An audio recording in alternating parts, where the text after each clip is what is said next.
because I'm a This Whole House fan, so I watch all the others too. I love This Whole House. I do too, because they keep me up to date on materials. We're on. The latest materials, and they always bring in something cool. Come to order, please. Today's meeting of the Municipal Code Enforcement Board is called to order on February 28th, 2024. Welcome, everyone. Please rise for the Pledge of Allegiance. I pledge allegiance to the flag of the United States of America and to the republic for which it stands, one nation, under God, indivisible, with liberty and justice for all. Please be seated. Agendas of today's meeting are on the wall at the entrance to chambers. Please remember to turn off your cell phones. The Municipal Code Enforcement Board consists of 7 members who are appointed by the City Council. We serve voluntarily. It is the board's intention to promote, protect, and improve the health, safety, and welfare of the citizens of Clearwater by providing this equitable, effective, and inexpensive method of enforcing certain codes within our city. The board considers new business items in 2 parts. First, the violation, and then affirmative relief. The formal rules of evidence do not apply. Each side is limited to 15 minutes. The board may grant additional time. All proceedings will be conducted in a calm, civil manner. Individuals who conduct themselves otherwise will be asked to leave. If necessary, they will be escorted from the chambers. Now I ask all who plan to speak to rise and be sworn in by our clerk.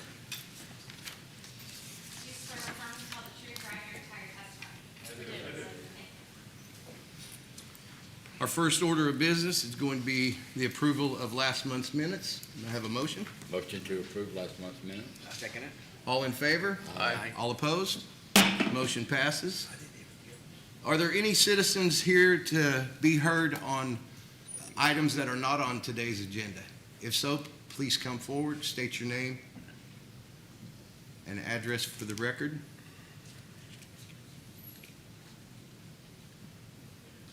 Good afternoon. My name is Arthur Beam. I live in Palm Harbor at 3631 Chatham Road. Welcome.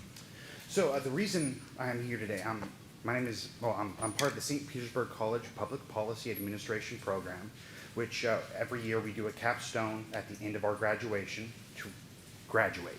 Mine is a feasibility study on the usage of artificial turf in residential areas. And I know this is an ongoing issue in Clearwater, so I did some research. So capstone projects, my capstone project was picked because the installment of artificial turf outside of ordinance has created a need to research a way to effectively permit artificial turf within code. The allowance of artificial turf in ordinance is difficult to implement as there's been known potential negative effects that it has on the environment, the maintenance, and regulation standards that complicate the issue. The issue has its origin about 13 years ago and has more recently been noticed as many residents have again started installing artificial turf outside of ordinance. Because of the costs that residents have had, the city has actually stayed the fees and the enforcement of it, which all you guys know. As an ongoing research into the health effects of the turf and some insight into potential hazards, new turf options are toxic-free, lead-free, and environmentally friendly options that remove previous issues. Now, none of this has been looked at or researched. This is by the maker's statements. Also, during the last 13-year period, several cities in Florida have actually looked at artificial turf to put it into code and have actually succeeded through using permitting regulations and install methods very specific to their area. So with the complexities surrounding artificial turf being introduced as an emerging issue, I recommend a temporary program of research to identify and create working ordinance surrounding artificial turf. I recommend set time developed with the Department of Planning and Development that identifies the needs of the community surrounding artificial turf. This would include where turf would be installed and where future artificial turf would be limited to. This would also allow current residents with artificial turf to become part of a temporary ordinance with a path of becoming compliant within their yard currently. Creating a temporary ordinance would also allow the city to work through residents developing a long-term solution while still being able to enforce code.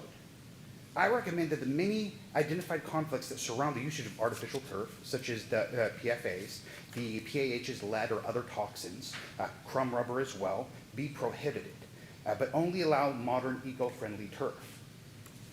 Installation methods of securing edges, watershed issues, and other issues set up by ordinance would be helped by the installation of an expert. Experts would consist of contractors, landscape architects, and engineers that develop plans of installation and register it with the city. Installations would include an affidavit of usage of approved turf and install methods signed by the expert at the installation of turf. This would ensure that the turf installation meets certain standards given the installed turf for the best longevity available with the installation standards. Pervious and impervious types would be used depending on the landscape needed. And would open that up. Just a couple more seconds. Okay, anyway. So regulations of permitting would also be including expectations of maintenance and other items that could fit in. And there would be a clear understanding that any long-term adaptation of turf could change staying with any regulations as part of the compliance. This process would be controlled by the permitting office and regulated through the code enforcement department. This would set up a list of expectations, obligations, and the city could then give the best workable ordinance built off experience by usage of the city. Could I ask a question, please? Sure. You dazzled me with your expertise on the tourist, but I'm wondering what you want us to do. I mean, I don't get that. You did exactly what I wanted, so just to be heard. Oh, well. Thank you. So thank you, sir. Thank you. You definitely are an expert on that, and we have had artificial turf come up a while back, so it is an ongoing issue, but I'm impressed with your knowledge of artificial turf. Well, thank you, sir. I've been sir. doing a lot of research on it. Obviously, you have. Thanks you for your Thank you very presentation. much for your Thank you very presentation. much, and you guys have a nice day. Thank you. Thank you. Is there anyone here to speak on things, anyone else here to speak on things that are not on our agenda today? No? Okay, well, we will start with our new business items, which is going to be 4.1 on our agenda, continued from December 20th, 2023, case number 32-22, status update regarding respondents Coachman Creek Condo Association at 2625 State Road 590, building number 5, in violation of code for unsafe building. Welcome. Do we have an update on this? I believe it's the stairs. We do, and the property owner's attorney, Nick, is here to give you an update. Beautiful. Before we do that real quick, I would like to introduce you to Inspector John Garden. Afternoon, board. Hey, how you doing? Good about yourself. John is a journeyman electrician, comes to us with a lot of electrical experience, and he is taking over the unsafe structure inspector portion. So you will be seeing John from now on out. So- Can we have John give us a presentation off the cuff? Pick a random one?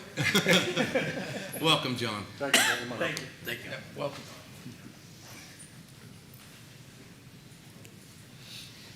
Members of the panel, good afternoon. Good Good to afternoon. see you again. Good to For see those who may not recall, I'm attorney Nick Fazanias from Raven Parker Gurley, here on behalf of the Coachman Creek Condo Association. This has been something of a long project here. Yeah. We've continued this several times, and as you may recall, there's been a number of delays and sort of things that propped up that perhaps made things go a little longer than we expected. The good news is the majority of the work is almost completed. The major structural repairs are all done.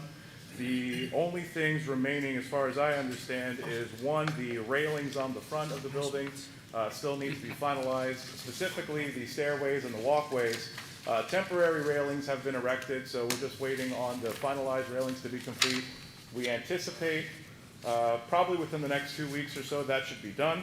The second item that's still remaining is the exterior lighting upgrade. As I understand it, having spoken with Suncoast Restoration, they are waiting for a certain electrical component. I believe it is a lead backup power source. It's expected to be delivered sometime around March 28th, and then the electrician will be on site to install it in April. So hopefully by May, we should have pretty close to completion here, if not, complete completion, if you will, as redundant as that sounds. I would ask that the panel consider resetting this probably until about May or so. One, just to make sure that we have a more substantive update by the time we get to that point, obviously, with everything still being a work in progress. And two, quite candidly, the association is paying me for being here, and any amount that we can save for them in this economy is always a good thing for everyone. So, Would you think in May that it really would be done by then, or? Not entirely sure. From what I was told, it sounds like those two items that are still remaining should be completed by May. Okay. Of course, I'll follow up with the engineer and the contractor to make sure everything else is on track by the time we get to that point. Nicole, what date is our May meeting? Do you know offhand? Sorry.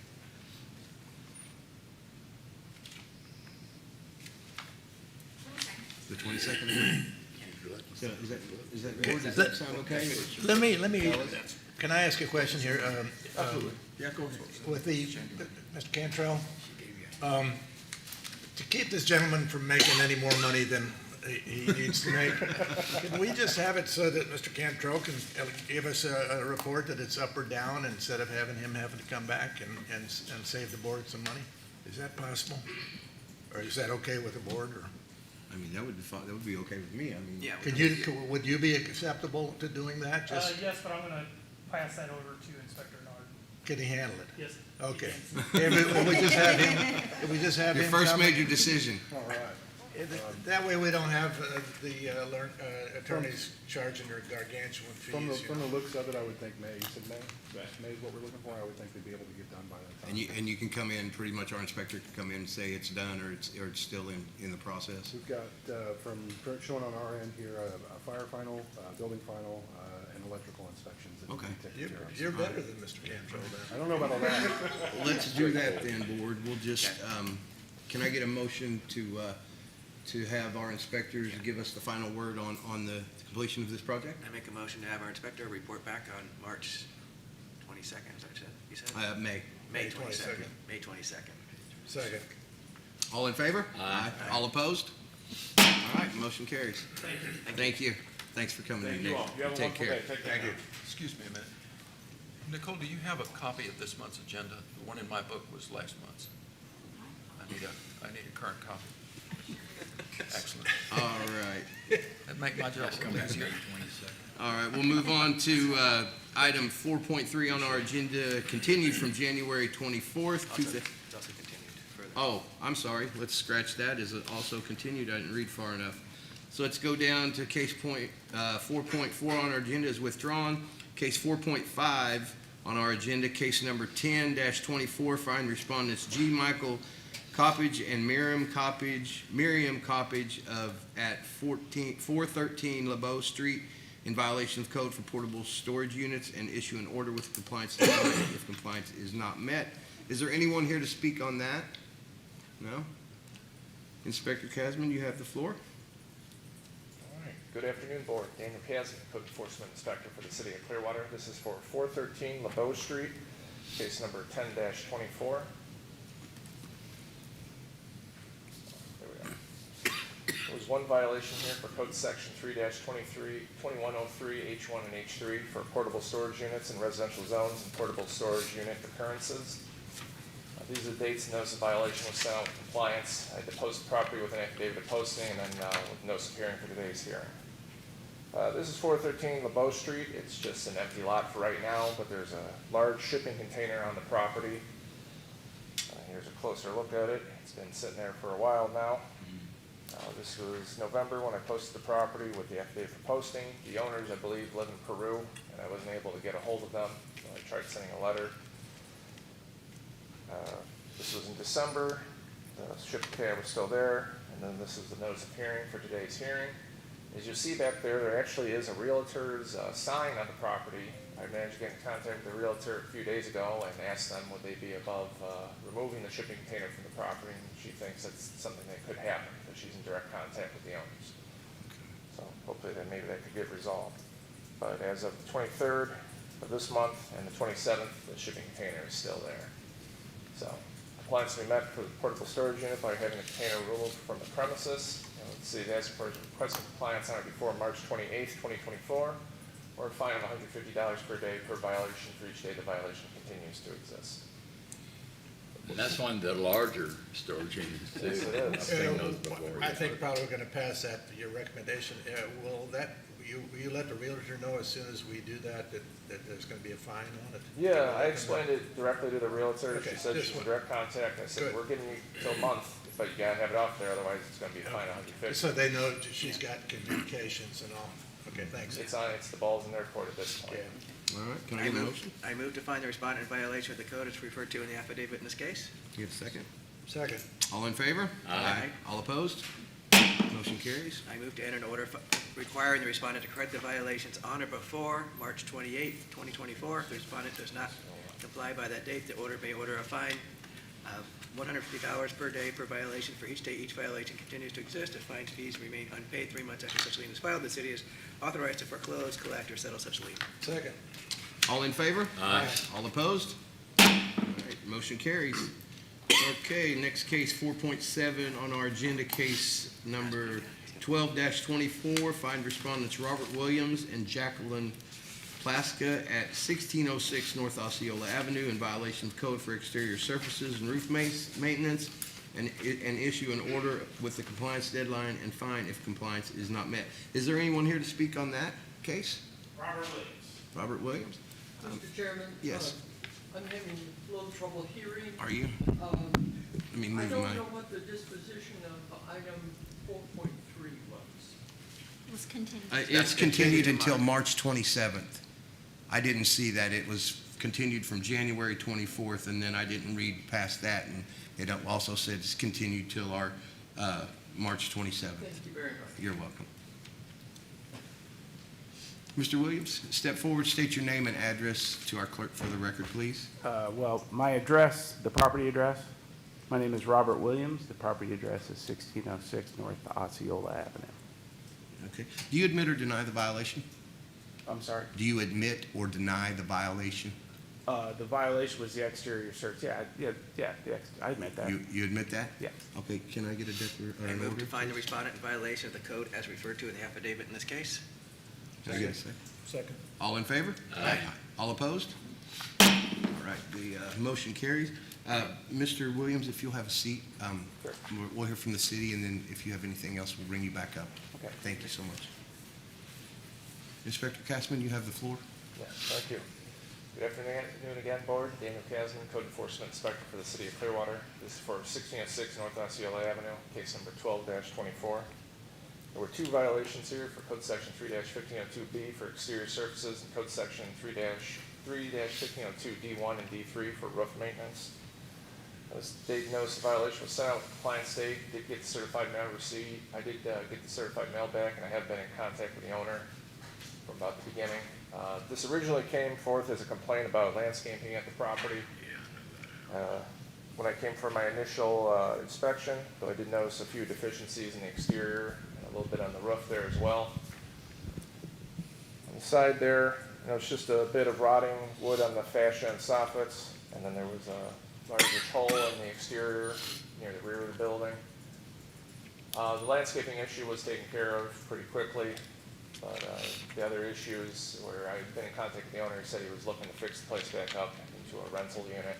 But as you can see, at that time, in November, there was still a fair amount of chip peeling paint in the exterior and a bit of damage on the rear of the property as well, along with that rotting fascia and soffits on the sides. This was in December. At the time, there was also a little bit of issues with the front deck. I talked with the owner about it as well. See, there's a little bit of rotting wood up there by the lower corner of the door. And on the rear of the property, again, same thing with the chip peeling paint, mildew, algae, and the same hole that was on the side. I also noticed at the time there was a little bit of a deviation, looked like some possible water intrusion or warped shingles on the one corner of the property at the roof. And that's on the north side of the property, just more chip and peeling paint. This was in January. I was trying to get a better shot of that wood up front, except there was a bit of a photo bomb that I didn't notice until after the fact. He's giving you a dirty look. Well placed. There's a missing cat. This was in January. I was starting to see there were some improvements on the exterior of the building, but there's still some of the major issues. The deck up front was taken apart to be rebuilt. That's a separate matter. I'm only here for the roof and the exterior at this point. But same deficiencies, but with some improvements at the time. This was this month, a few days back. Some of the painting had started to occur. Some repairs have been made to the exterior. Sorry, I think the PowerPoint's chugging a little bit here. And this was the rear of the property. Painting had occurred, though there still was some damage to rotten wood. This was yesterday. A fair amount has been painted, but at the same time, some of you see there, there's still some rotten wood up front, rotten wood there. And just anywhere on the side of the dormers, whether it's rotten wood or chipped and peeling paint, just asking for that to be repaired as well. But it looks like progress is happening at this location. Yeah. So, a few fixes here and there. Sorry, it's chugging. In general, would you say that the owner, Mr. Plaska, is making a Williams. good faith Williams. effort to do this work? I would say so. That's why today, you'll see once we get to the Because recommendation it looks like there's a slide. pretty extensive amount of work that needs to be Yeah. done, yeah.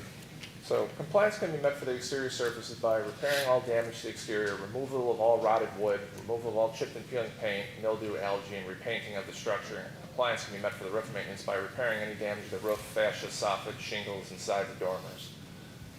And I'm requesting compliance on or before March 28th, 2024, or a fine of $150 per day per violation for each day the violations continue to exist. Shouldn't we enter the first motion, because he admitted it? We already did. Oh, we did? Yeah. Where were you? You said you approved it. Does it, the You board, know, do we wake have, up down there. do we have any questions for Inspector Casman? No, I think you did a good job. Blaming it on Inspector, my have kids. a seat, and I'll call. Mr. Williams, would you like to come forward? It looks like you're getting, it looks like you're in the process of getting everything. For sure. Yeah, Fixed and this, and you know, a everything. lot of this has to do with, I had some health issues this year that I had, that was not able to Are deal you with the doing this proper- yourself, sir? What's Are that? you doing this yourself mostly? Yeah, just the painting, all the exterior stuff. There's, as he spoke, the front porch had some wood that was bad. I've already been in talk with the city about that. That's a separate project from this.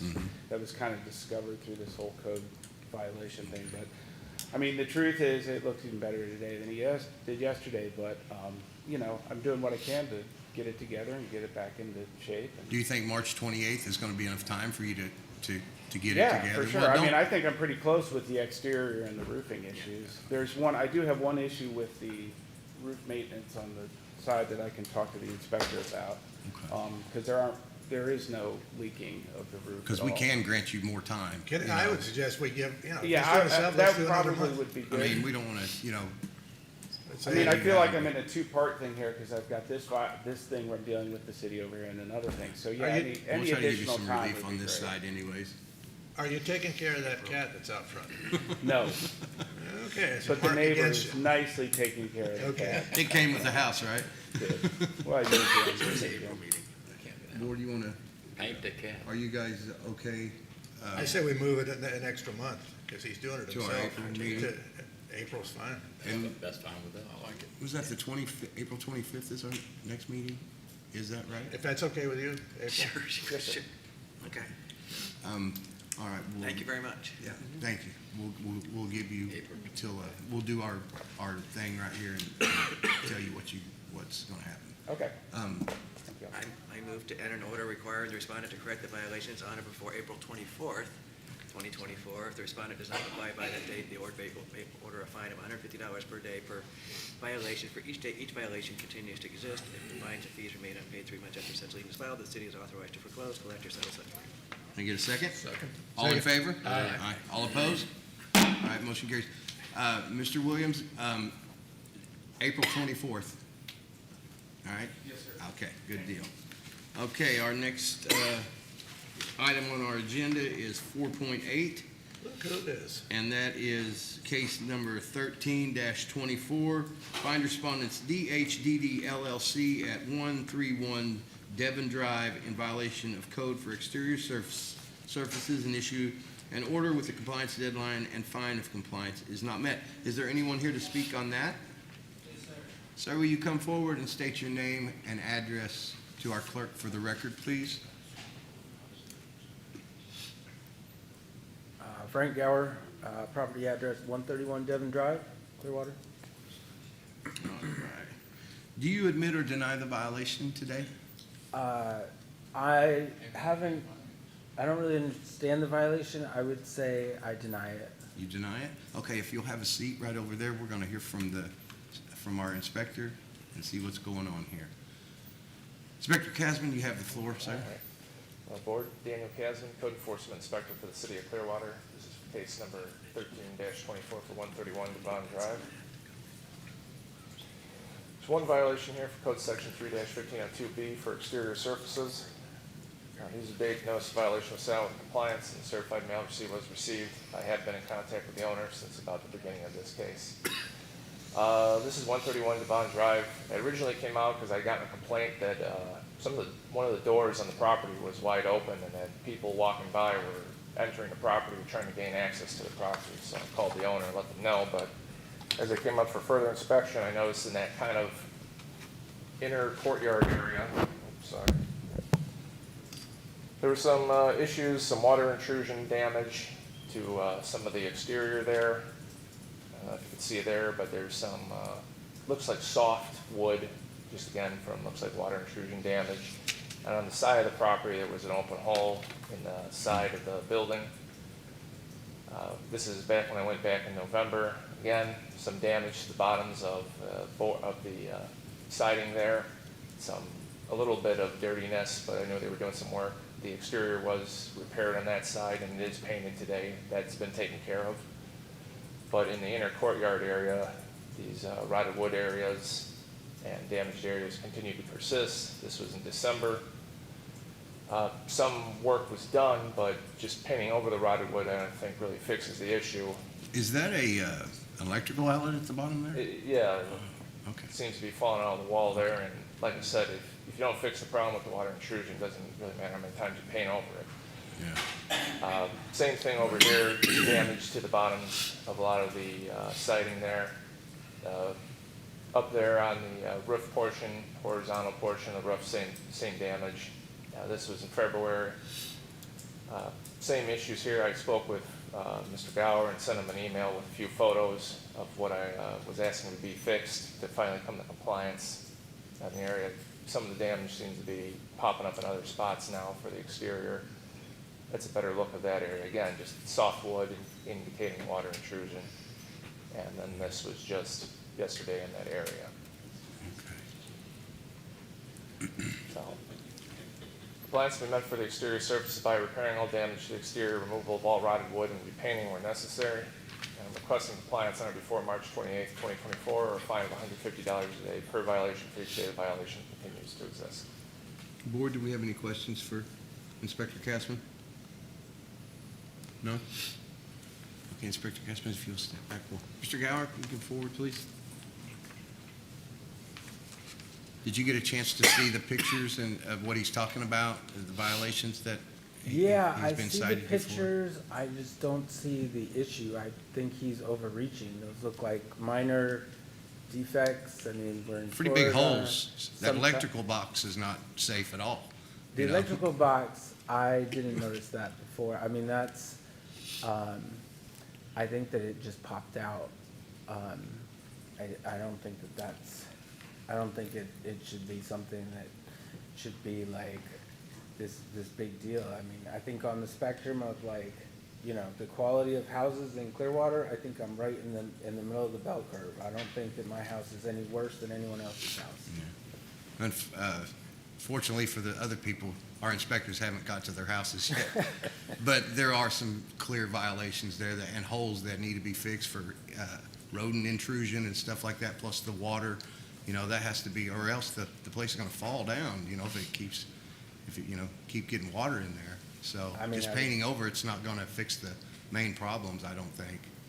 I would disagree. I think that a little bit of the paint came off the side. We put some more paint back from the street. It looks very nice. That's from the street, sir.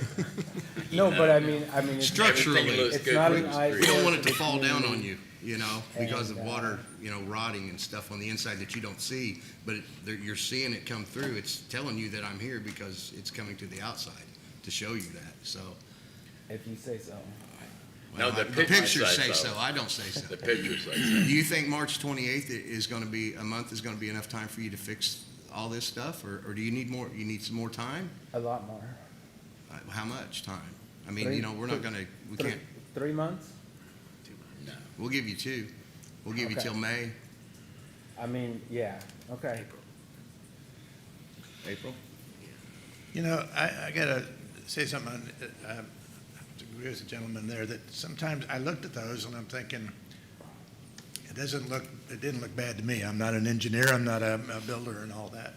And I'm not questioning the code inspectors. I think the code inspectors do a fabulous job, but I sometimes wonder if we're going a little bit too far in these things, but just my opinion. The codes were written. I understand. So we I have to understand. abide by what the I written code. totally agree, So- but I look at that and I think, is that enough to spark the interest of the city? It just seemed like a small thing to me, but I can't tell unless I'm actually looking at it. The code inspector did look at it, so I'm gonna go It did- along with his recommendation. It didn't spark the interest of the city until the door was left open and they were Exactly. called. So he would have never known that at all. That's what brought them out Yeah, there, was that's that door open. And If I may interject about the door being open, I think that the neighbor made that up. The door was never open. well, I don't know, Yeah. if my door is open or if my neighbor's garage is. Once open. they're on you, you know, they go until we get it taken care of.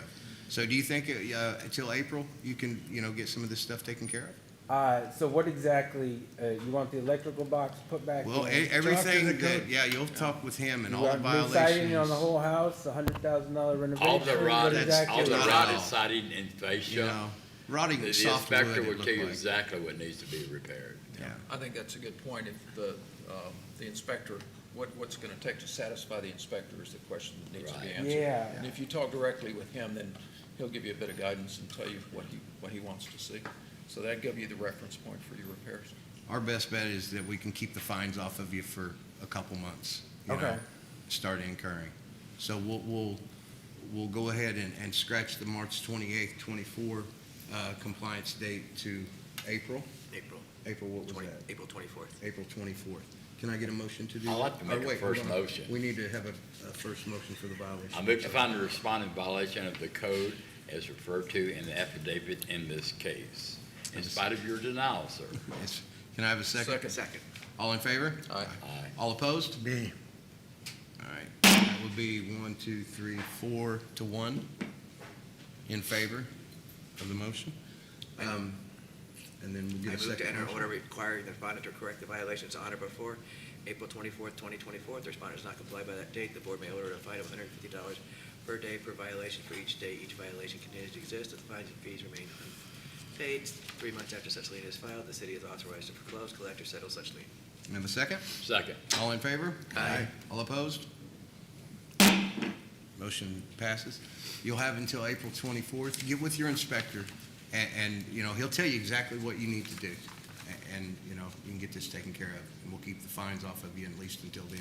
Or at least you can come back and give us an update on what's going on, you know, and we'll take it from there. Yes. All right. Thank you. Thank you, Mr. Schultz. Thank you. This guy understands the big picture. I'm sorry I missed that remark.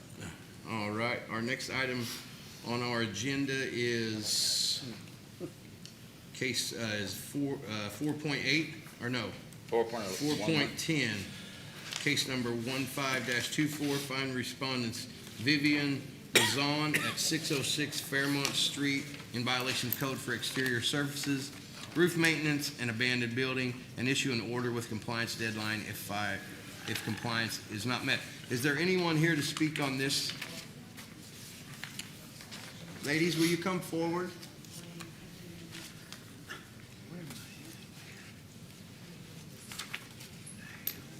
Were they sworn?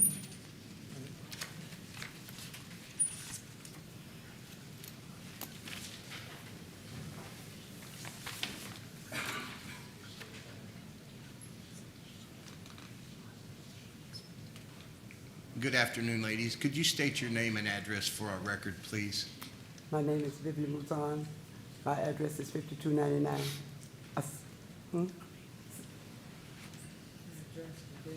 Okay, 606 Fairmont Street, Clearwater, Florida. Ms. Bazan, do you admit or deny the violation today? Submitted. Admit it? Okay, if you'll have a seat back, I'm sorry to bring you up and back down. We'll hear back from you in just a bit, Can I get a first motion, please? I move to find the respondent in violation of the code referred to in this case. May I have a second? Second. All in favor? All opposed? All right, motion carries. Mr. Dixon, you have the floor. Good afternoon, Board. Inspector Dixon, City of Clearwater. This is case 15-24 for 606 Fairmont Street. There are 3 violations at the property for abandoned building, exterior surfaces, and roof maintenance. Notice of violation was posted and sent in October. I did not receive the certified mail back, and the compliance date was December 1st. Our definition of abandoned building means a building or structure that is deserted by the owner or left unsecured or that is not maintained. Evidence of desertion and lack of maintenance shall include but not be limited to unaddressed code violations, lack of required building permits or certificates of occupancy, lack of business tax receipt, or lack of active utilities. The last active utilities that I could find in our system was October 2013, so about a decade. This is the property the day of posting. If you look in, there's rotted wood on the exterior. Some of the asbestos siding is crumbling and falling off all throughout the house. Some of the windows framing is deteriorated and falling apart. There's a dip in the roof where a front porch that has been enclosed.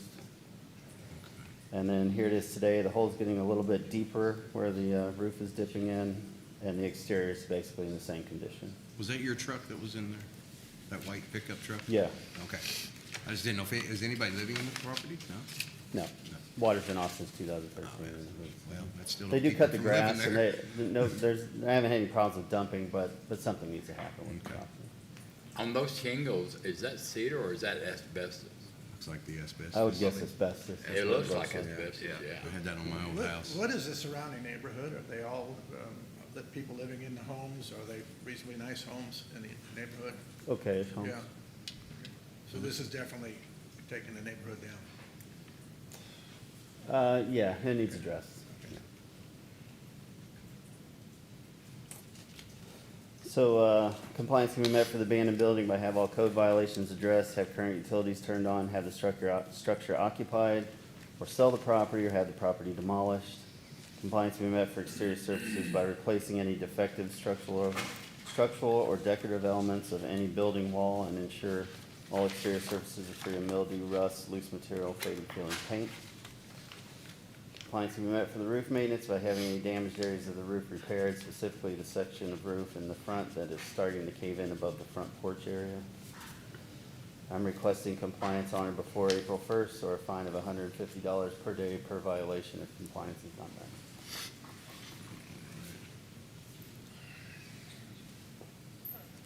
Mrs. Mazan, if you'd like to come back to the podium, please.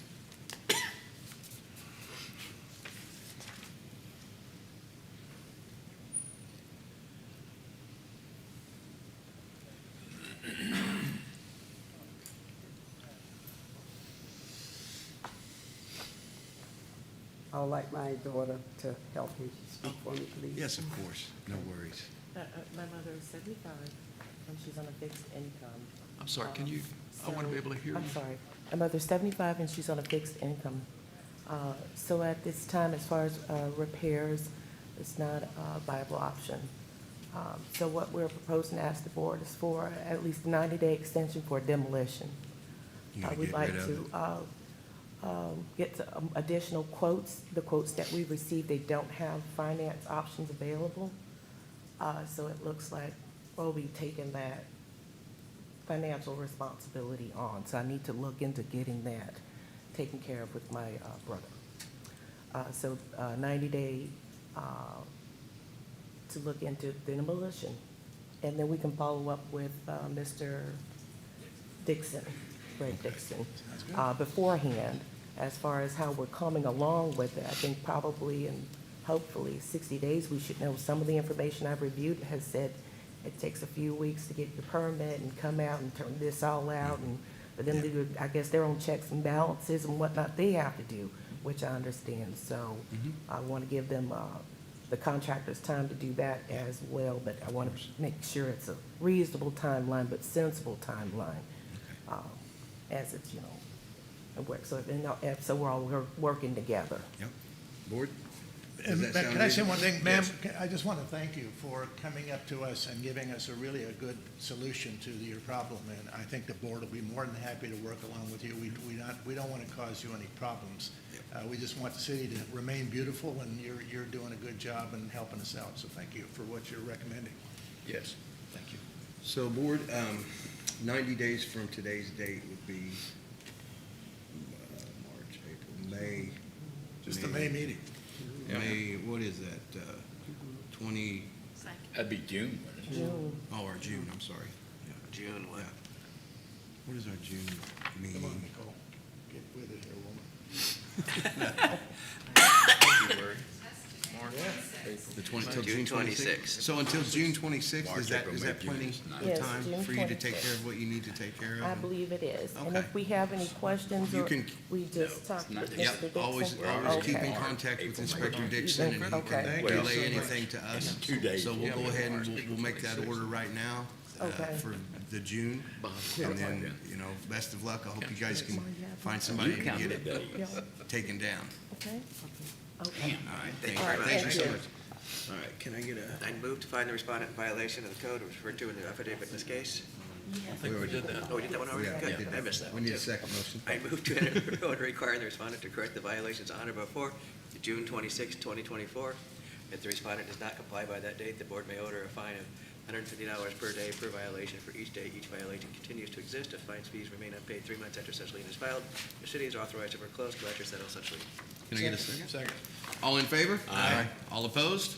All right, motion passes. Okay, next case is 4.11 on our agenda, case 16-24. Find respondents Nina Boykin, Jackson, Cornelia Estate at 910 Ingman Street in violation of code for parking inside or rear setback in abandoned building, and issue an order with the compliance deadline and fine if compliance is not met. Is there anyone here to speak on that case today? No? Okay, Inspector Dixon, you have the floor. Afternoon, Board. Inspector Dixon, Code Compliance Inspector for City of Clearwater, case 16-24 for 910 Ingman Street. There were 2 violations at this property for abandoned building and hauling trailers not screened. The trailer has been taken care of, so at the end, I'll just be asking for a declaration of violation for the trailer violation. I posted the property and sent out certified mail on 7/14 for the violations. The certified mail receipt was received back in the office signed on 7/31. Same definition I read before for abandoned building, under dress code violations, lack of utilities, lack of occupancy. The water hasn't been on since July of 2020. You've seen this property before, I brought it last month for lot clearing. So all of that is what brought my attention to this property, and found out that it's, hasn't had anybody in it for a couple of years. So this is the day of posting. The siding's starting to come loose. There's nobody there, no active utilities. Residents around the neighborhood are parking their stuff on the property, dumping on it, taking advantage. Here's just some more pictures of the property. Here's about a month later, near the compliance date. Not much has changed. There's still a lot of debris throughout the property. Here's the property in December. Still a lot of trash. People dumping on the property.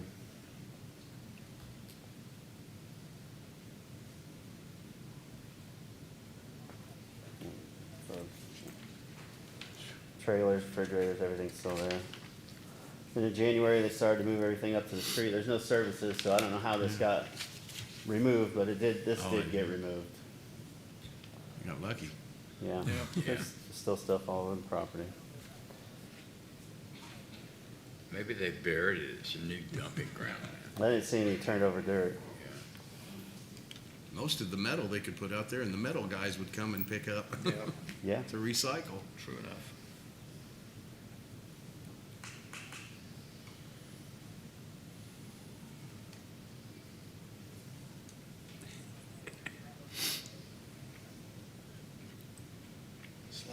I don't want to keep pushing, confuse it more. I find if you slap it or swear at it, it works faster. Greg, try taking it out of the large view and see if that makes it go. Finally, we set a big hammer up on the table Well, I next to think it. we've seen enough. I mean, we don't, Yeah. Okay. yeah, we're good on this. Well, let me show you Clear. that, now this week, I went back this morning, most of the garbage has been removed, there's no more trailers. But I think somebody's still living on the front porch, this is probably some of their stuff, the pile is, this has been restricted to just this and what's on the front porch, but still no utilities and, the property's abandoned. So compliance can be met for the abandoned building by have all code violations addressed, have current utilities turned on, and have the structure occupied, or sell the property, or have it demolished, and the hauling trailers that's been complied with. Have you been in contact with any of the owners or anything at all? When I first posted it, the Nina Boykin contacted me. She's 98 years old. She can't live here. She's with family members that somebody must be helping her because otherwise all this stuff wouldn't have Yeah. disappeared. Did it give you any? But nobody's called me. Did she give you any indication of what she plans on doing with the property, or? No. No. Okay. So my recommendations are declaration of violations for the hauling trailer and for the abandoned building. I request compliance on or before April 1st or a $150 per day fine while the violation continues to exist. So we do this really in two parts then, right, Nicole?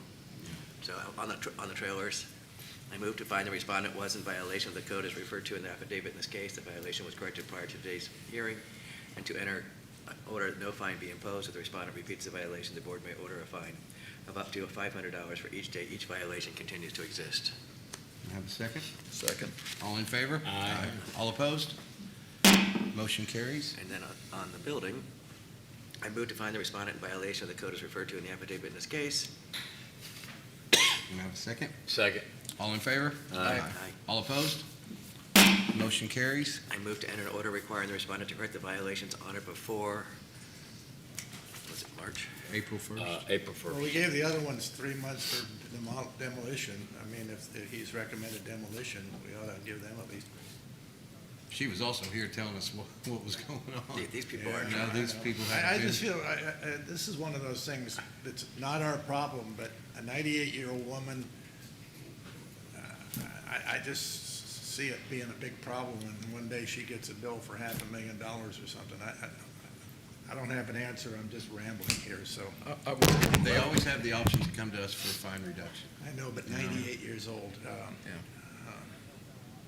Well, what It's would just- you suggest? I don't have a suggestion, I'm just concerned about the. But we need her to take action. Right now, she's not taking Yeah. action. If we take action, maybe it'll get something moving, so. Well, chances are she won't be doing anything. It'll be somebody in her stead that will be doing. And somebody has been, like Inspector Dixon said, they've cleared out some stuff, so there Right. is someone that's, Somebody's physically helping, able to yeah. do that. No, let's just move on with it and see what happens. What I've date? left multiple calling cards too, I know. stapled to the I know. front porch I'm with not my name. They could criticizing easily you. I contact. think you're doing everything correctly.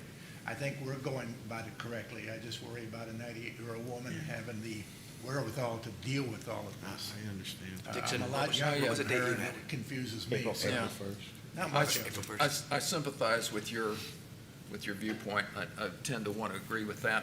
I think it's a little bit of a double-edged sword. You want a strong enough motion to try and spur Right, some action there, but you don't want to be punitive on the other, exactly. on the other side of that. And the other thing is, in terms of demolition, if that's what the end result is, then I know that additional time is needed for that. I would propose something like 60 days. Okay. It gives a little more time and maybe lights, puts a little push on the family members, because I think they're the ones dealing with it. If it gives them a little time to start doing something and wrap their head around it, then, You wanna go I to don't the- understand why somebody's not here in her stead. I understand. The property is in a few names, it's not just in the elderly woman's name, it's in a bunch of estates, probably Yeah. 6, 7 names. Yeah. Where do you want to go complicates with, it do you want to go with May 1st? An extra 30 days? Whatever the board decides, I'm fine You're with part it. of the board, so we got. May's fine with me. May's fine with me. Is May Okay. fine? I like May. Is May good? I move Okay. to enter an order requiring the respondent to correct the violations on or before May 1st, 2024. If the respondent does not comply by that date, the board may order a fine of $150 per day per violation. For each day each violation continues to exist. If fines and fees remain unpaid 3 months after such lien is filed, the city is authorized to foreclose, collect, or settle such lien. And a second? Second. All in favor? Aye. All opposed? Motion carries. All right. Our next one up is 4.12, which is continued to March 27th, 2024. Next one is 4.13 on our agenda, case number 18-24, find respondents Gilbert Janelli at 1871 Douglas Avenue in violation of code for exterior surfaces and abandoned building, and issue an order with a compliance deadline and fine if compliance is not met. Is there anyone here to speak on that? Sir, if you'll come forward, state your name and address to our clerk for the record. I do need to swear him in. Oh, okay. We need to get sworn in first. Swear affirm to tell the truth throughout your entire testimony. I do. You bet. Now your name and address for our Sure, clerk. Gilbert Janelli, 909 South Fort Harrison Avenue, Clearwater 33756. Couple of comments. Mr. Brown, I like your idea about burying garbage. That's an interesting thought. And on Mrs. Boykins, I happen to know her, and I can reach out to her. Hopefully, I can get some response, and if I do, I can communicate directly with Mr. Dixon. Thank you. Yeah, And that'll help Mr. Do you Schultz. think we're gonna be easy on you now for being such a nice No, guy? no, I just, I've lived here a long time, and I happen to know a lot of these Thank you. people. Thank you. My first question to you is going to be, do you admit or deny the violation? Well, as of today, I feel I don't have any violations, so, So you deny? yes, I deny. Okay. Okay. All right. Well, And there's some reasons for that. okay, We're we'll gonna let you. let you say that. We'll hear from the city, and then we'll bring you back up. Okay, well, let me, the reason for abandoned buildings is this particular building has been leased for storage units for a long time, and it has not had a BTR license or utilities on in the property because it's been used for storage.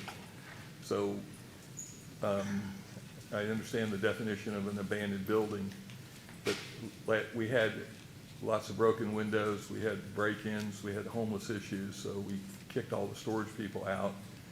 And today I have a signed lease and a BTR license active on the property. All right, thank you. We'll hear from you again. Inspector Dixon, you have the floor. Afternoon, Board. Inspector Dixon, Co-Compliance Inspector for the City of Clearwater. This is case 18-24 for 1871 Douglas Avenue. Two violations that were at the property for abandoned building and exterior surfaces. Notice of violation was sent on 8/8, and I did receive the certified mail receipt back in the office on 8/17. An abandoned building is the same definition we've been using: structure that's deserted by the owner, left unsecured, or is not maintained. Evidence of desertion. Lack of maintenance shall include but not be limited to unaddressed code violations, lack of required building permits or certificate of occupancy, lack of business tax receipts, and lack of active utilities. The last known time utilities were on at this building were April of 2021. This is what brought me to the property this time is somebody came by, busted out the windows. The exterior needs some paint.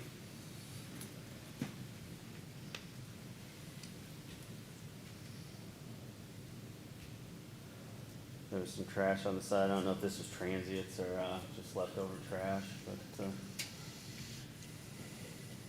this is in January. The windows have been replaced, but not much else. The grounds have been cleared up a little bit. Here's the property, 226. All of the wood has been repainted above the windows. There's still a little bit of issues, but nothing too major on the roof there.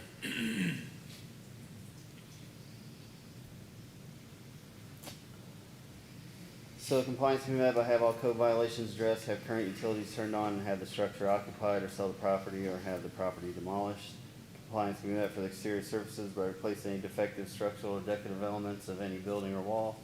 Ensure all exterior surfaces are free of mildew, rust, loose material, peeling, or faded paint. I'm requesting compliance on or before April 1st or a fine of $150 per day.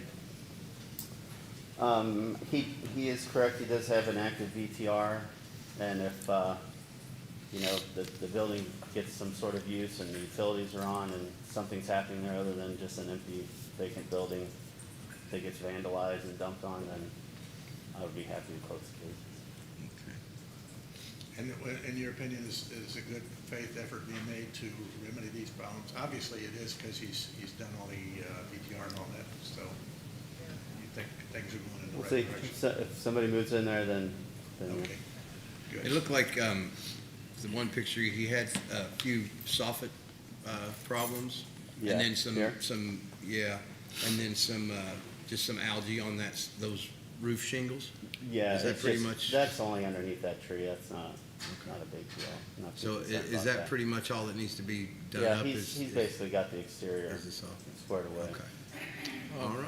I have a question, and that would be, in order to get in compliance, we were talking about, one of the things mentioned is get at least, is that actually a requirement, or is it just the utilities and cleaning up the building, cleaning up the exterior violations, getting utilities on?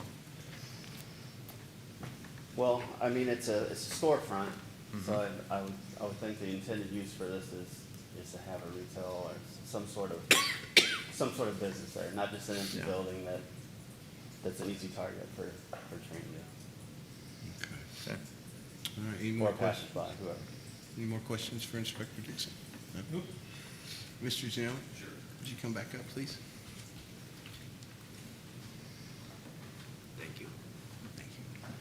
It looks like you got a lot of stuff taken care of on there, and there's just a couple more items. Are you planning on getting it leased out, or? We do have a signed lease as we Signed speak. lease. Oh, And great. so, by a tenant who got the BTR license.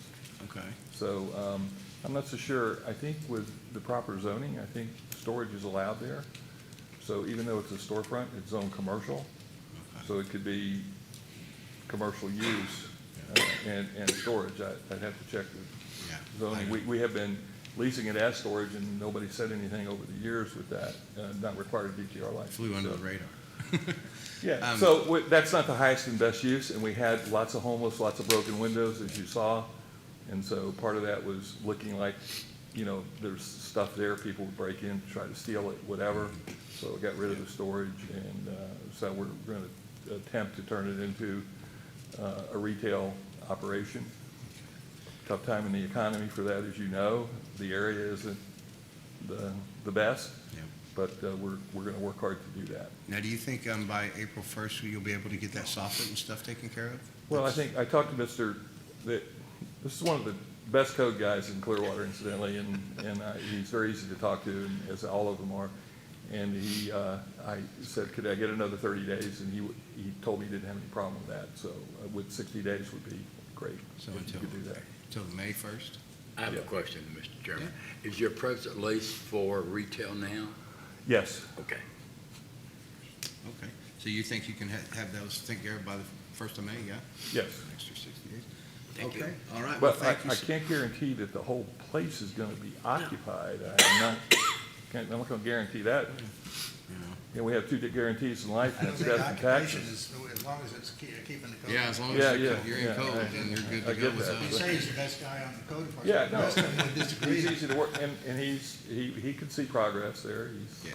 And we wish you well Yeah, on yeah, future yeah. occupants coming in there. absolutely. Yes. We can even share some of the revenue. Oh, get us in trouble. Okay, Mr. Genine, thank you so much. We're gonna do our thing up here, and we'll get you taken care of. I move to find the respondent in violation of the code as referred to in the affidavit in this case. And a second? Second. All in favor? Aye. All opposed?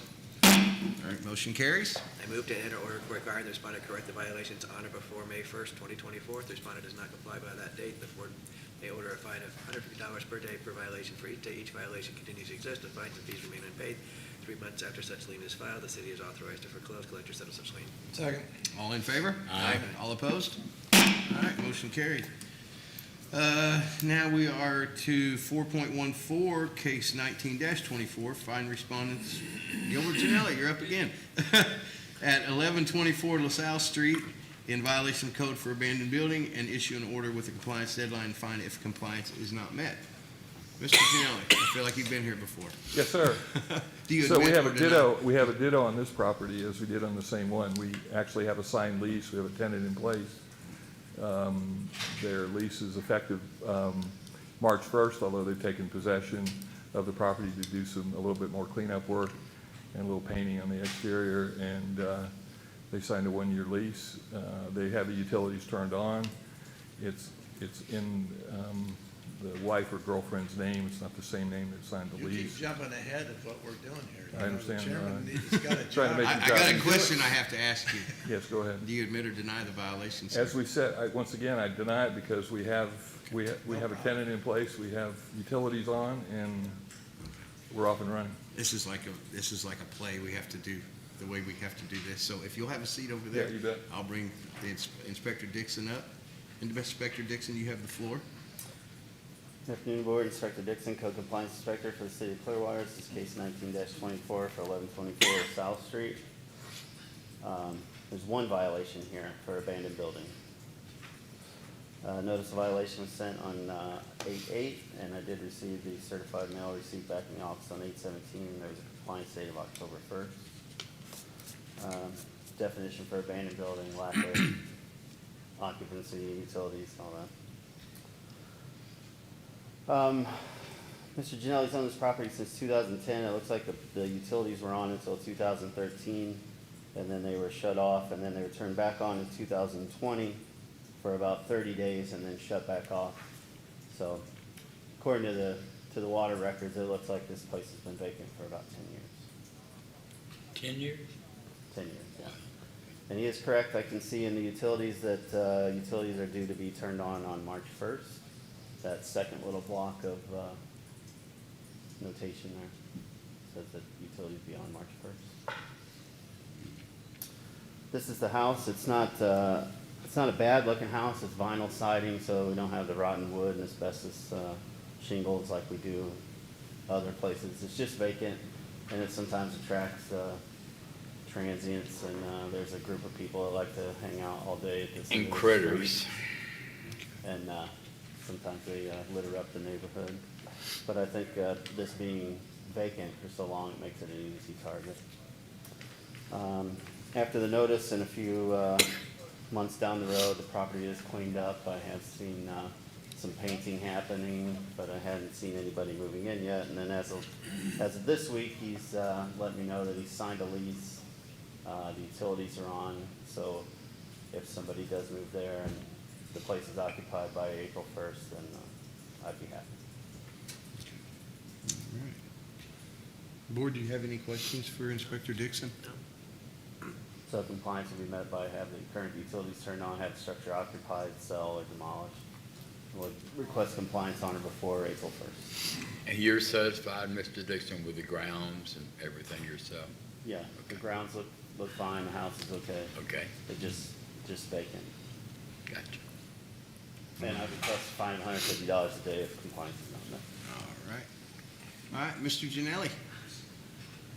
You're back up.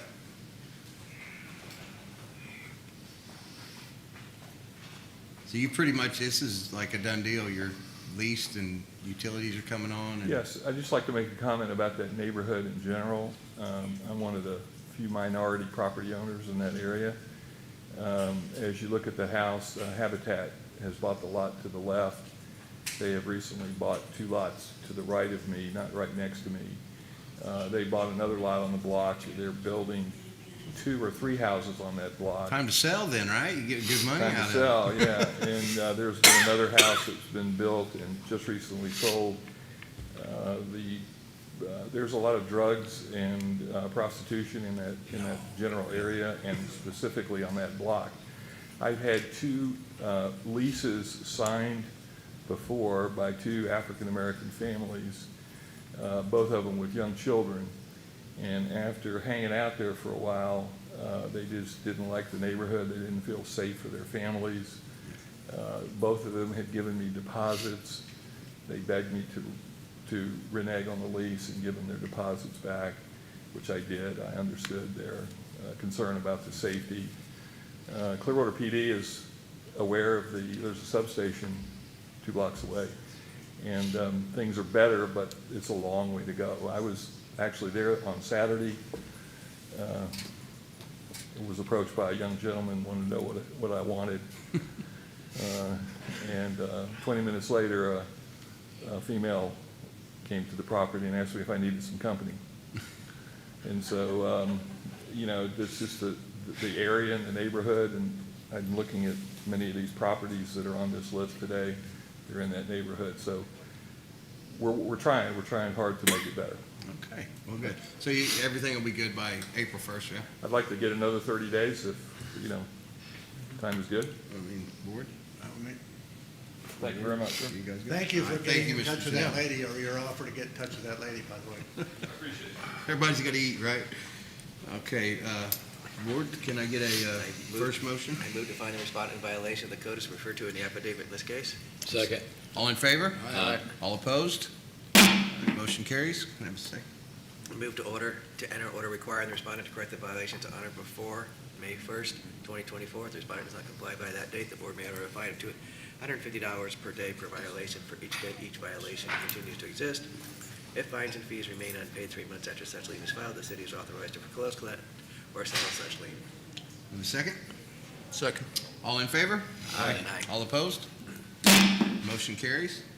All right, our next case is 4.15, case number 2024, find respondents, Progress Residential Borrower 24 LLC at 712 Canterbury Road in violation of code for exterior storage, and issue an order with a compliance deadline and fine if compliance is not met. Is there anyone here to speak on this case? No? Inspector Stevens, you have the floor. Good afternoon, Board. Afternoon. John Stevens, Code Inspector for the City of Clearwater. This is going to be reference 712 Canterbury Road, case number 20-24. We have one violation here for 3-1502 G1 and G3, which references our outdoor storage code and specifically construction materials stored on the residential property. Notice of violation was sent out in November of last year with a compliance date of December 7th, and they signed for the certified mail on November the 15th of last year. This was on the initial day that I sent out the notice to them. Underneath the tarps there, you could see sticking out on some of the edges there as you walk around it. It looks almost like the underlayment paper that you would use for like roofing. Then you have the buckets way back there in the back that I'm assuming has something to do with either tar for roofing or, you know, asphalt mixture, something like that, but it's obviously not stuff that you're going to be storing inside your house and that you would be storing like that. This was actually on the top, what would be your top left corner there, is going to be when the wind blew the tarp over, and that was actually a couple days after the compliance date, and you can see those rolls that are there. And then still back in the corner, there was one bucket that remained. They removed the rest of them. And then on January 5th, which is the bottom right picture, it's still in that same status. And it's kind of hard to see, but over on where the palm tree is right there, there's actually a stack of shingles that are ripped open and is left on the property that way. Went out there this morning, and some of it has been taken away, but then there's other things that showed up. There was other buckets and stuff that came out there that are obviously some type of chemical buckets that appear to be like the same as the tar one. One of them was like a gas can for a lawnmower, but the other ones are more of an industrial type use. You still had the one rollover next against the house of some type of, it was like a vinyl type material, and then you still had the shingles that were over there on the same front little planter there where the palm trees are. This is an actual rental property owned by an LLC out of Arizona. I have had not any contact with anybody from the LLC at all in regarding to this property. So compliance can be met for the outdoor storage of construction materials by storing the materials within the garage of the residence or removing it from the property. And then our recommendation for this case, for the outdoor storage of the construction materials, we request compliance on or before March 28th of this year, or a fine of $150 a day, each day the violation exists. Okay, board, do you have any questions? No? I move to find the respondents in violation of the code as referred to in the affidavit in this case. Second. All in favor? Aye. All opposed? Motion carries. Can I have a second? I move to enter an order requiring the respondents to correct the violations on or before March 28, 2024. If the board, if the respondent does not comply by that date, the board may order a fine of $150 per day per violation for each day. Each violation continues to exist, as the fines and fees remain unpaid 3 months after such lien is filed. The city is authorized to foreclose, collect, or settle such lien. Second. Second? All right. Second. All in favor? Aye. All opposed? All right, motion carries. Okay, that, I believe, is it for our new business. And then now we're going to go to old business and accept the affidavits of compliances as listed, and these can be done all together. I'll get that, I'll remember that one day. Okay, this is case 5.1.1, case 5.1.2. I just move that they be accepted. I have to read them off first. Oh, do you? Sorry. Case Slow down. 5.1.3, case 5.1.4, case 5.1.5. Now, I move that they be accepted. Second. all in favor? Aye. Aye. All opposed? Could I just bring up one thing, Mr. Chairman? Yes. It's, you know how I got irritated, little picky things, well, this thing has been really annoying me. In the beginning of this thing, you stated very clearly that all cell phones should be turned off. And the new code inspector is the only one I've been since I've been here. That the phone. I just want to make sure you all know who did that. You want that on the Thank you. record? That's all I want to Yeah, say. we'll You want put that on that the on the I got his record. name, but we'll remember it down the road. All right, now, well, thank you for that. You had to get that on the record. You had to embarrass him, didn't you? He's got to learn it. He is turning over. I think he already knew. Okay, let's move on to case, to 5.2 on our agenda, continued from January 24th, 2024, case 66-23. Accept the affidavit of noncompliance for respondent Cleveland Gulf to Bay LLC at 1417 Cleveland for permits. Inspector Espinoza? Good afternoon. Like I said last month, they have applied for permit. Permit is now in revisions additional information required. On 2/8, the 8th of this month, contractor was notified that the city is asking for more information. It's sitting there, nothing. And this is the cutout wall, right, between And the the two? walk-in cooler. Yes, and the walk-in Yeah. cooler. Right. This seems like to be one that doesn't go away, this one here. It Tell does- me. Okay. In limbo. Board, It's do in we have limbo. any questions for Inspector Espinoza on this? No. I move to accept the affidavit of noncompliance and issue an order that imposes fines and fees and states that fines and fees remain unpaid 3 months after such lien is filed. The city is authorized to foreclose, collect, or settle such lien. Have a second? Second. All in favor? Aye. All opposed? Motion carries. Thank you very much. Thank you. Our next one, is 5.3 on our agenda, case 10-23. Accept the affidavits of noncompliance for respondents INXS, Roman numeral 7 LLC at 1365 Overlay Street for unsafe building. Inspector Cantrell, do we have anything that you need to add to this?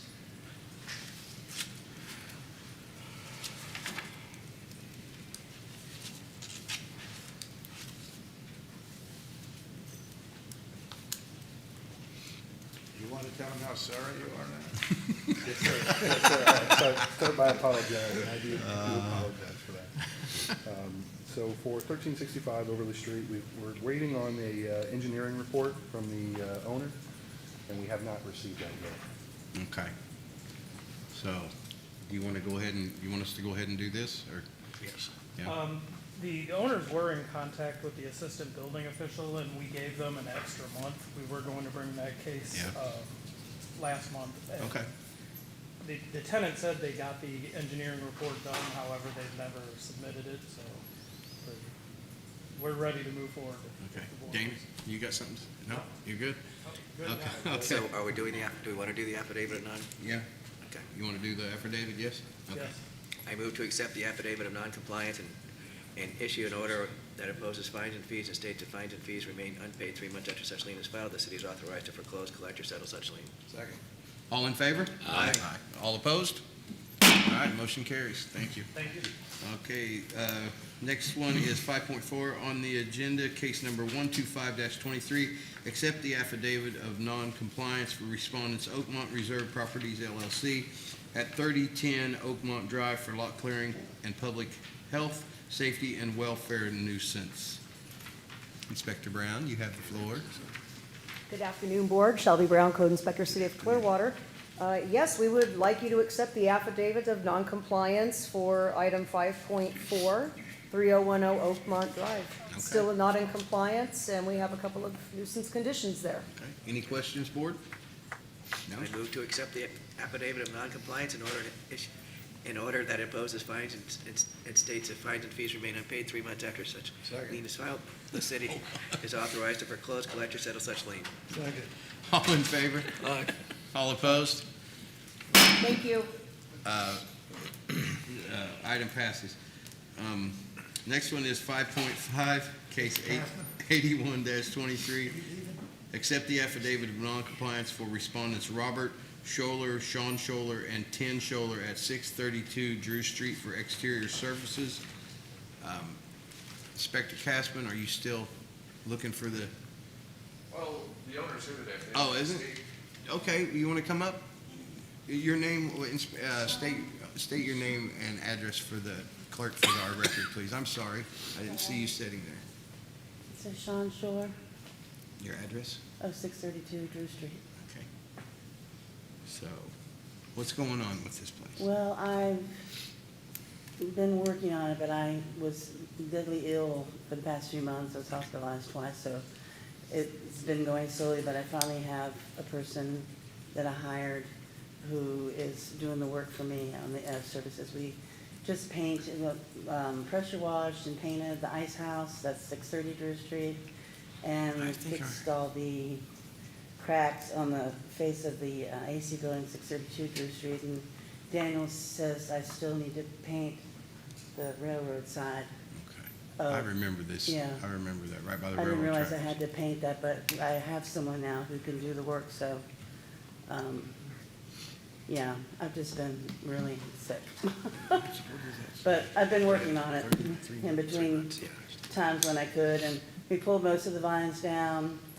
There was, as you know, a tree growing on the ice house, and we cut all the stuff off, and then we cut the roots down, and I'm just kind of waiting for it to die off to be able to get the root work off the side. Okay. Yeah, So all this is going to be taken care of within the next 3 months, yes? I think so, yeah. Okay. Yeah. Well, all right, we're going to go ahead and do an affidavit of non-compliance, which gives you, is going to be giving you 3 months. Okay. Excuse me. Well, if I may, Mr. Chair, procedurally where this case is the board has already found it in violation and has already set a deadline. We did this last time. We're just extending. Right, but it's helpful for everybody to know and hear it again. So I apologize if I'm. It's okay. I remember you My saying wife this to me calls it last time on the mansplaining. case. I have been working on it and doing the things I needed to do, but as I said, I was deathly ill, hospitalized twice, and it's kind of hard to do work on a building when you can't breathe, so. We could just need to give it an extension if we. Well, but so determine if that. you accept the affidavit, then what's gonna happen is the clerk's gonna record the order, and it's gonna become a lien on the property as soon as it's recorded. And then 3 months after that, the order's gonna say that the city attorney's office, my office, will have the authority to foreclose on that lien. That's the 3 months you're referring to. Oh, okay. Now, if you, what the board has done when folks show up to these hearings about the affidavit hearing, if the board's inclined to try to work with them and give them more time, you just postpone accepting the affidavit. Okay. So, but that doesn't change the Yeah. underlying order that's already been entered. Yeah. The order Yeah, we has already should been hear from entered, the it's already been, codes. the deadline's already been given. We should hear from the inspector first to determine. Well, the inspector submitted an affidavit, that's a sworn statement that he does not believe that the property's in Oh, compliance okay. and that the deadline was not met pursuant to the order.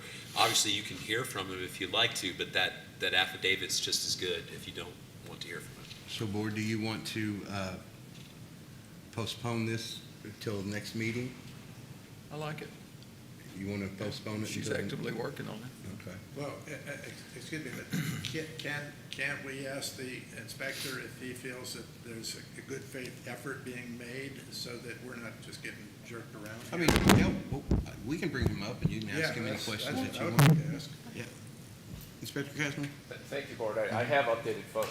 Okay. If you'd like to look at Yeah, something. I'd just like your Yes, opinion. I'd just like your opinion. Is it good faith being done, and do you think that? After I posted the notice of hearing for today's hearing on the 14th, action has been taken. I'd like to just show the updated photos. I'd like to see those So photos, you yeah. can all make a decision based on what you see. Okay. Thank you.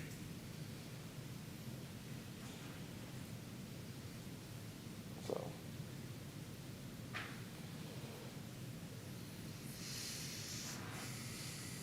So these, I'm not gonna make this big because there's a lot of photos on here and it might start to chug, but if you guys remember this building just from these few photos, this was back in March of last year.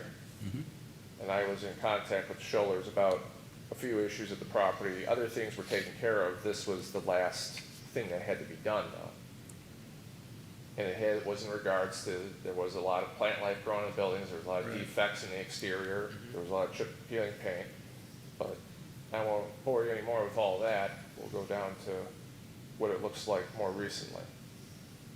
Wasn't there a tree growing as There well? was a few trees, of juniper growing on the back of the property. I was in contact with Ms. Scholler about the property. We originally, I think the original compliance date was either November or December of 2023 because we had to move the meeting to the other library because this library had flooded. Yes. She'd asked me for additional time, which I granted, not submit the affidavit of non-compliance, because she said the same as I think she told you today, there was health issues. And then my most recent communication was a final email just saying, Ms. Scholler, these are the few issues still on the property that need to be resolved, otherwise I will be filing an affidavit of non-compliance. And that was the last communication I sent.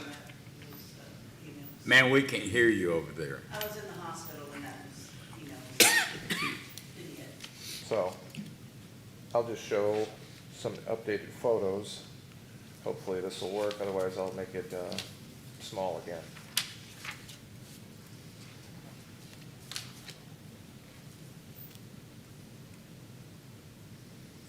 Okay, so this is the day of the posting for today's hearing.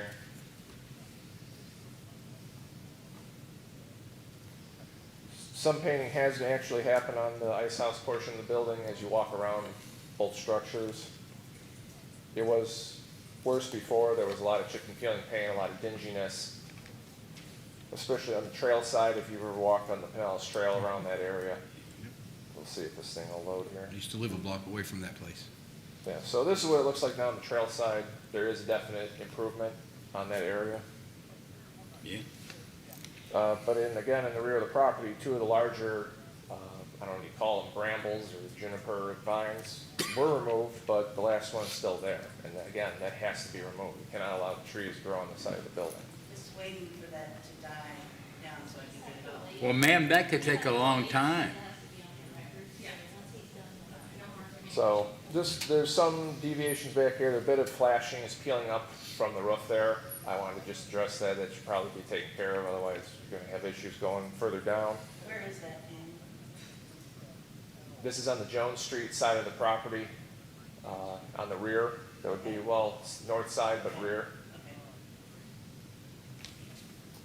On the train track side of the property, we're starting to get some chip and peeling paint from gutter coming off the side of the building. This intake or fan intake has a bunch of chip and peeling paint, rust on it. It would just need to be taken care of. On the front, there was some stucco that was damaged there below the air conditioning unit, but that was taken care of. Just some minor vines that will eventually come back if you don't take them off completely on this portion of the building.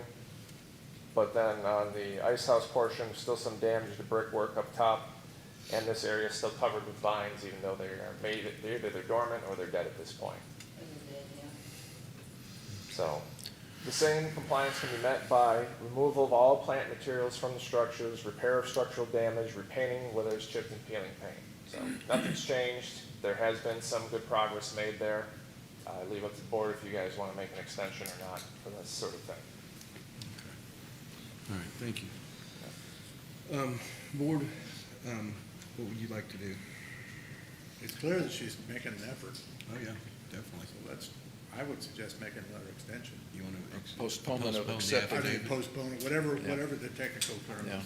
Okay. 60, postpone 60 days, 30 days, 60 days. 60 is fine with me. Those bushes can be real hard, those trees that get stuck on there can be difficult. Yeah. I have a question. If we do that, we postpone it, then at some point, does the compliance officer pull that affidavit and submit an affidavit of compliance, and then the case is ended? What are the mechanics of that? That would be a question for our counsel. So is your question, I can answer it. The answer is yes.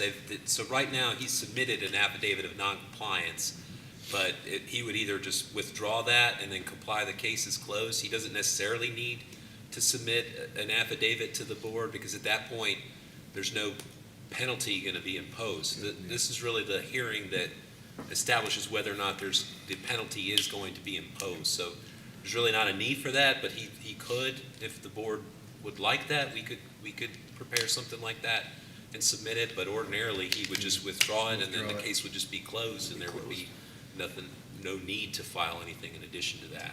Okay. Does that answer? I think it's for 60 days, and this is postpone it for 60 You want days. to postpone it for 60 days, board? Yeah. I mean, that's okay. I like it. I move to postpone the acceptance of the affidavit of compliance as listed for 60 days. The affidavit of noncompliance for 60 days.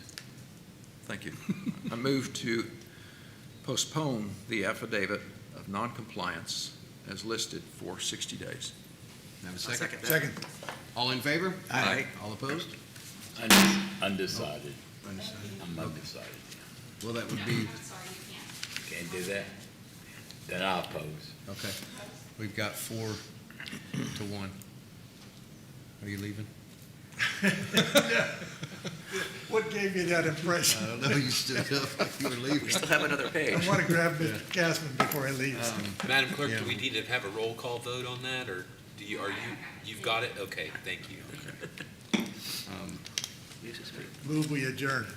So, So there's still, Yeah. Oh, is there board more? action. I'm sorry, I'm sorry. we still got a back page. That's what I was saying, where you going? I'm sorry. Okay, so, Apologize. motion passes.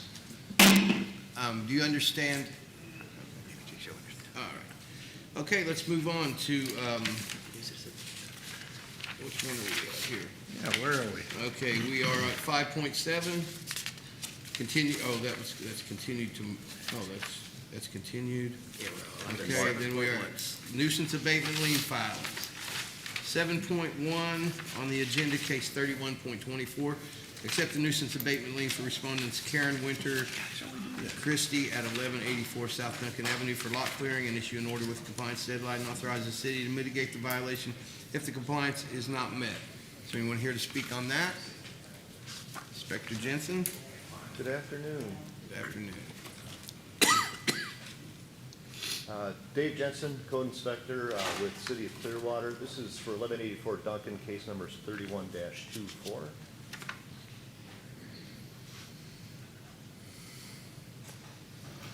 This property has been in front of you before. We have one violation for accumulation of junk and debris. These are the dates for the posting, mailing, and compliance dates. Copy of the posting for property.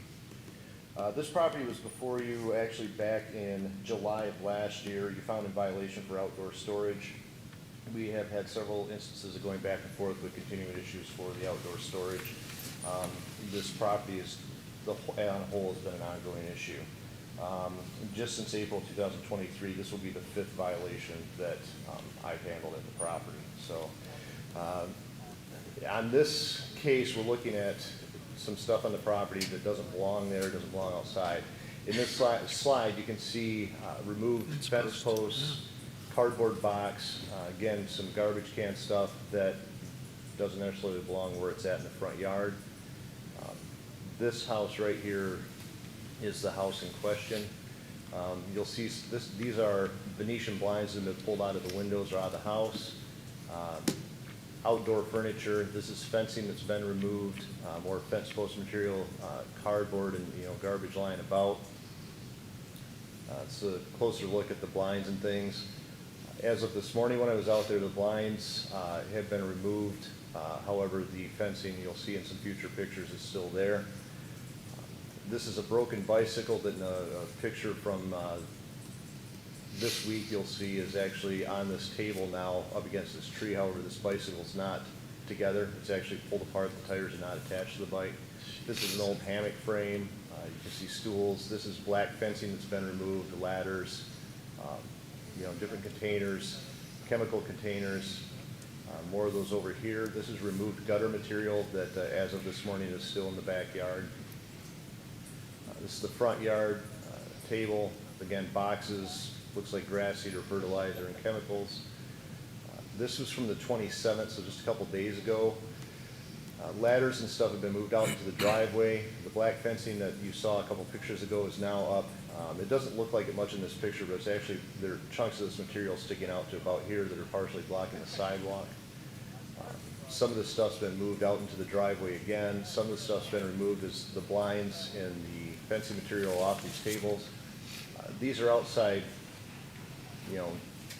materials, chairs and things, but they don't belong in the driveway. The ladders, as far as storage of them, not in the driveway. But again, we got cardboard boxes, chemical containers and sprayers. You'll see this plastic wrap box and other things. This is where the fencing was at here just a couple days ago. Broken rake, again, another chemical container. These are the boxes, plastic lined boxes, holding in the moisture and stuff. It's just right for, what we have here in Florida with the vermin and different things of that sort we try to prevent through the ordinances. So this is a view from across the pond at the backyard. Again, this is the gutter material that's been sitting out there. This is just this morning. You'll see the boxes and stuff sitting out here. And, again, more chemical containers. That's that bicycle. Excuse me for interrupting, but is there anybody living in this house? No, she does not live in the house. Last I had contact with her, she was living with her elderly mother, and she did tell me that she was trying to find a short-term rental. Okay. So I don't know what. I'm sorry for interrupting. No, that's fine. Yeah, and she hasn't been in the house. I've been dealing with this house since April of last year was when my investigation with the place started. Didn't she come to one of the meetings? She did come to one of the I meetings. remember yes, this. yes. And it looks a lot better than it did, I think. It's, and it's Yeah, really but what's it's going still on here terrible. is just a Yeah, no, shuffling it of is. stuff. Yeah, I remember a huge lot of amount stuff. has disappeared, but the compliance date that the board set back at this July meeting was for August 30th. She did not clean stuff up until September 18th. We did give her a deadline and everything. We had a tropical storm coming through, and I got a call from one of the neighbors. They were freaking out because a bunch of stuff had been put out in the driveway that was very lightweight, that would have were just turned into missiles in the storm. Neighbor says her son showed up at the last minute, cleaned all the property up right before the deadline. Is really what I understand why it got cleaned up that time. Since then, again, it's been one of these back and forth, trying to talk to her, sending mailings, trying to get the property at least in a position that, it's not upsetting the neighborhood and it's staying in compliance, or at least moving forward to being in compliance with our ordinances. Unfortunately, we had to bring it back before you today just because it's getting to the point where the communication's not doing any good, and, we need to get some of this stuff removed. We do still have, again, the board order from that last meeting about a different subject, but this is for, the junk and debris that we can go onto the property and get it out of there if it should come to that. So hopefully, again, as always, we get some voluntary compliance out of it. Compliance can be met for accumulation of junk, trash, and debris by clearing the property of all items not meant for outdoor use or storage. Clear the property of all interior furnishings, chemical containers, accessories, junk, and debris. Asking for compliance 5 days after the board renders its order. If compliance is not met, we're asking for the board to authorize the city to take care of the nuisance. Board, do you have any questions? I like his recommendations. Okay. I move to enter an order finding the respondent in violation of code and requiring the respondent to correct the violations within 5 days of the board's written order. If the respondent does not comply within the time specified, the city may take all reasonable actions, including entry onto the property to abate and maintain the nuisance, and charge the respondent with a reasonable cost which will become a lien on the property. If the costs, fines, and fees remain unpaid 3 months after such lien is filed, the city is authorized to foreclose, collect, or settle such lien. You have a second? Second. All in favor? Aye. All opposed? Motion carries. All right, our next is 7.2 on our agenda, case 38.24, accept the nuisance abatement lien for respondent Patricia Kitchen and Robert Fraser at 1215 Blanche B. Little John Trail for lot clearing and issue an order with the compliance deadline, authorize city to mitigate the violation if the compliance is not met. Is anyone here to speak on that? No? All right, Inspector Dixon, you have the floor. Good afternoon again, Inspector Dixon, Code Compliance Inspector for the City of Clearwater. This is case 38-24 for 1215 Blanche B. Little John Trail. There's one violation at the property for lot clearing. Posted the property January 25th with a compliance date of February 5th, and the certified mail came back to the office unclaimed in February. It's just a vacant lot. The spot that doesn't look overgrown is just because people drive over it, but it's an unmaintained lot on Blanche B. Little John.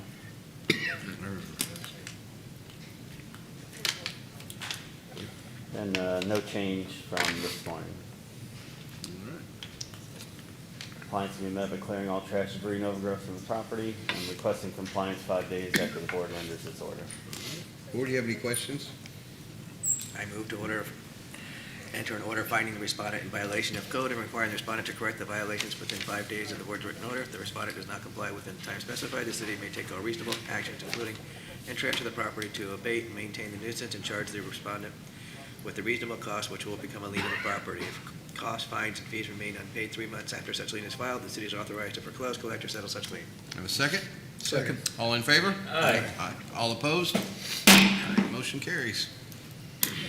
All right, next case is 7.3 on our agenda, case 3924.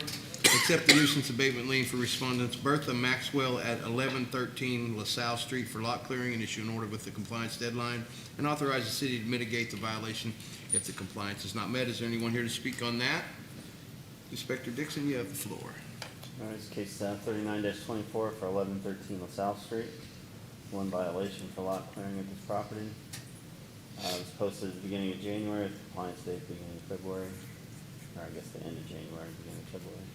It's just a vacant lot, it's unmaintained. This is the day of posting. And here it is today. No change.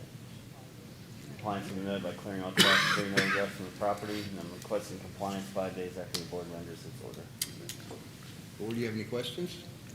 No? I move to enter an order finding the respondent in violation of code and requiring the respondent to correct the violations within 5 days of the board's written order. If the respondent does not comply within time specified, the city may take all reasonable actions, including entry into the property to abate and maintain the nuisance and charge the respondent with the reasonable cost which will become a lien on the property.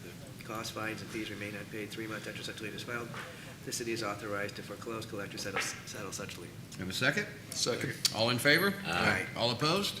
All right, motion carries. That's a lot of reading. All right, our next one is 7.4, case 40-24, accept the nuisance abatement lien for respondents Cleveland Street, Prop 3 LLC at 14 North Lincoln Avenue for lot clearing and issue an order with a compliance deadline, authorize the city to mitigate the violation if compliance is not met. Is there anyone here to speak on that?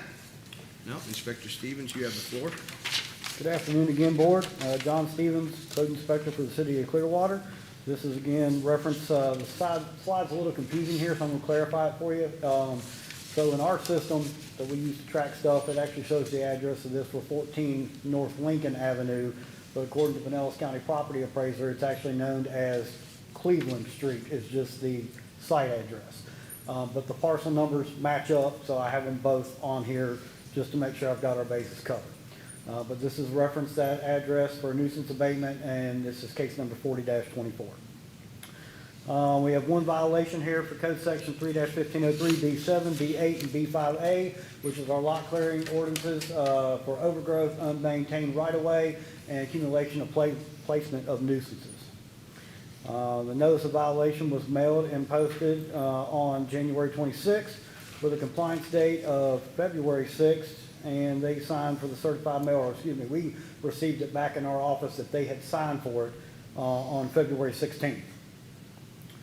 This is two pictures from the property on the day of actual posting, and the notice of violation was sent out. As you can see, there's a lot of dead palm fronds there, and then you had some overgrowth that was coming out into the street right away into the gutter. This parking lot, it's actually kind of a vacant lot. It's very large, probably goes for about 75 to 100 yards, and is probably about 30 or 40 yards wide. So I'll have a couple more pictures that go up through there to show you the totality of it. But there's just a lot of overgrowth there, and there's a lot of loose trash, some signs of possible transient activity going on there, and so we wanted to get that cleaned up. And that's been that way for a while too, hasn't it? This property. It's been that way for a little bit. Yeah, I remember this too, yeah. So this is some more pictures from the lot from that day. You can see there's a couple old tires there. Again, some items that looks like probably were some from transient activity. These pictures right here are also from that same posting date. And then these next two are actually going to be the day after the compliance deadline. And I'd actually received an email from a representative of the property on the compliance deadline basically saying, we would like to just go ahead and pay the fine. And I was like, it doesn't really work that way. We would have to take it to the code board. So they asked for time to get it taken care of. So I gave them 2 more weeks to get it taken care of. The lady told me that it would get taken care of. And then when I went out there on the 22nd, someone has cut it, but then they didn't take any of the loose debris, trash, the excess brush, none of that. They just left it, and actually some of it, I think they used the brush to cover up some of that transient activity, just to try to conceal it. So I went out there again this morning, and as you can see here, there's no change. I actually sent the email back to the lady, because she emailed me on the 22nd saying the crew's been out there, it's completed, should be taken care of. So I went out that afternoon, and that was the cutting mess that I found that you could probably argue looks just as bad as the lot already looked you could debate it either way. If not worse. So I sent her an email back letting them know that this was unacceptable. I didn't know who they were using, but they may want to revisit that and have somebody actually come out here and look at this. And if it wasn't taken care of by Monday, we would have to come before the board. And this morning, or all this week, nothing has changed on the property. There's actually been more junk show up on the property, if you will. This old dresser showed up over the weekend, and there's been a little bit more signs of homeless activity there. So compliance can be met for lot clearing by cutting the grass to include the curb line, removing the excess brush from the grass weed cutting, as well as all the loose trash debris such as tires, et cetera, from the property. And then our recommendation for 40-24 is obviously requesting compliance 5 days after the board renders its order. If compliance is not met, request an order be issued allowing the city to enter the property and abate the nuisance. And that's what we would request. Can I ask one question? Sure. Quick question. 5 days. Do you call them today or tomorrow and let them know, or how do they get notified? That's actually taken care of by the city clerk's office. Okay. They send them that Do information. they get a call, or do they get, no? They receive the certified letter. Okay. Any more When does, again, along that line, when does that 5 days start? I As know soon it's- as I sign the papers, correct? Okay. It's the mailing date. Yeah. Okay, good. The mail-in date, okay. Mr. Chairman, I'd like to make a motion to move an order finding the respondent in violation of code and requiring the respondent to correct the violation within 5 days of the board's written order. If the respondent does not comply with the time specified, the city may take all reasonable actions, including entry onto the property to abate and maintain the nuisance and charge the respondent with a reasonable cost, which will become a lien on the property if costs, fines, and fees remain unpaid for 3 months after such lien is filed. The city is authorized to foreclose, collect, or settle such lien. And a second. All in favor? Aye. All opposed? All right, motion carries. Thank you, board. If there's nothing else before the board, we will adjourn. Thank you. 'Cause I'm